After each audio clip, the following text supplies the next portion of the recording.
జ్యోతిష శాస్త్ర ముహూర్త విభాగాన్ని అనుసరించి ముఖ్యమైన కార్యనిమిత్తమై బయటికి వెళ్ళేటప్పుడు, ప్రయాణాలు చేసేటప్పుడు వారసులకు ప్రత్యేకమైన ప్రాధాన్యత చెప్పడం జరిగింది. వారసులను ఏ విధంగా చూసుకోవాలో, వారసుల దోషాలు తొలగింపజేసుకోవటానికి ప్రయాణాల సందర్భంగా పాటించాల్సిన ముఖ్యమైన విధి విధానాలు ఏంటో పరిశీలిద్దాం. ఎప్పుడైనా సరే ముఖ్యమైన కార్యనిమిత్తమై బయటికి వెళ్ళేటప్పుడు ఒక్కొక్క దిక్కుకు ప్రత్యేకమైన రోజుల్లో ప్రయాణం చేయరాదని, అలా చేయవలసి వస్తే ప్రత్యేకమైన విధి విధానాలు పాటించి ప్రయాణం చేయాలని జ్యోతిష శాస్త్ర ముహూర్త విభాగంలో చెప్పడం జరిగింది. తూర్పు దిక్కుకు శనివారము సోమవారము ప్రయాణాలు చేయరాదని, పడమర దిక్కుకు ఆదివారం శుక్రవారం ప్రయాణాలు చేయరాదని, అలాగే ఉత్తర దిక్కుకు మంగళ బుధవారాలు ప్రయాణం చేయకూడదని, దక్షిణ దిక్కుకు గురువారం ముఖ్యమైన ప్రయాణాలు చేయకూడదని కాలామృతం అనే ప్రామాణిక గ్రంథంలో చెప్పడం జరిగింది.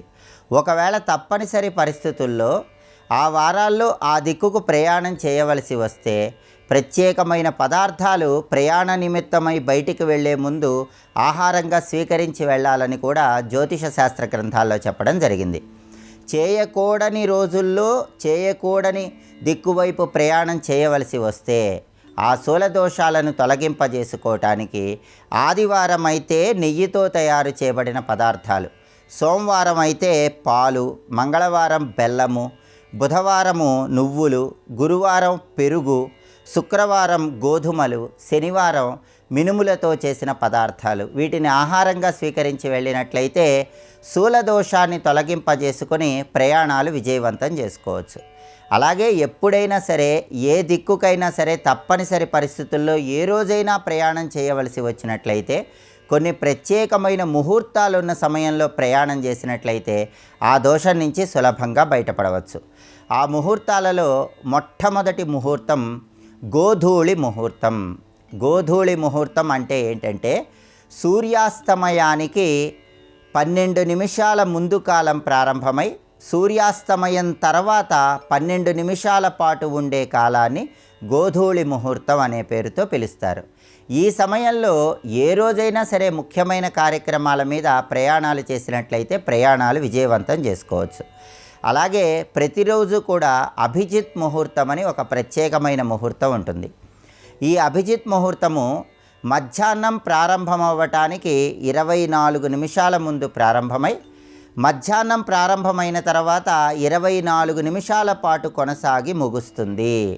ఈ ప్రత్యేకమైనటువంటి కాలాన్ని అభిజిత్ కాలము అంటారు. ఈ అభిజిత్ ముహూర్తంలో ప్రయాణాలు చేసినా కూడా ప్రయాణాల పరంగా ఎటువంటి ఇబ్బందులు ఉండవు. కాబట్టి శూలదోషాలు ఉన్నప్పుడు గోధూళి ముహూర్తంలో కానీ అభిజిత్ ముహూర్తంలో కానీ ముఖ్యమైన ప్రయాణాలు చేయండి, తప్పకుండా కార్యసిద్ధిని పొందవచ్చు. అలాగే జ్యోతిష శాస్త్ర గ్రంథాలలో చేయకూడని తిథుల్లో కానీ చేయకూడని వారాల్లో కానీ ప్రయాణం చేయవలసి వస్తే నిర్గమనము లేదా నిర్ఘ్యము అనే ప్రత్యేకమైన విధి విధానాన్ని పాటించాలని చెప్పడం జరిగింది. ఈ నిర్గమనము లేదా నిర్ఘ్యమునే వాడుక భాషలో నెగ్గం అనే పేరుతో కూడా పిలుస్తారు. అంటే ఎప్పుడైనా సరే చేయకూడని వారాల్లో కానీ తిథుల్లో కానీ ప్రయాణం చేయవలసిన పరిస్థితులు వచ్చిన తరుణంలో ముందుగానే మీరు ప్రయాణం చేసేటప్పుడు తీసుకువెళ్ళవలసిన వస్త్రాలను బంధువుల గృహాల్లో కానీ మిత్రుల గృహాల్లో కానీ ఉంచి ప్రయాణం చేయకూడని రోజులో కూడా ప్రయాణం చేసినప్పటికీ ఆ దోషము అంటదని జ్యోతిష శాస్త్ర గ్రంథాల్లో చెప్పడం జరిగింది. అయితే ఇలా బంధువుల ఇళ్లలో లేదా మిత్రుల ఇళ్లలో వస్త్రాలు ఉంచినప్పుడు ఈ నిర్గమనము లేదా నిర్ఘ్యాన్ని ఉంచినప్పుడు 3 రాత్రులు పూర్తి కాకుండానే ప్రయాణాన్ని కొనసాగించాలి. అప్పుడే ఎటువంటి దోషము ఉండదు.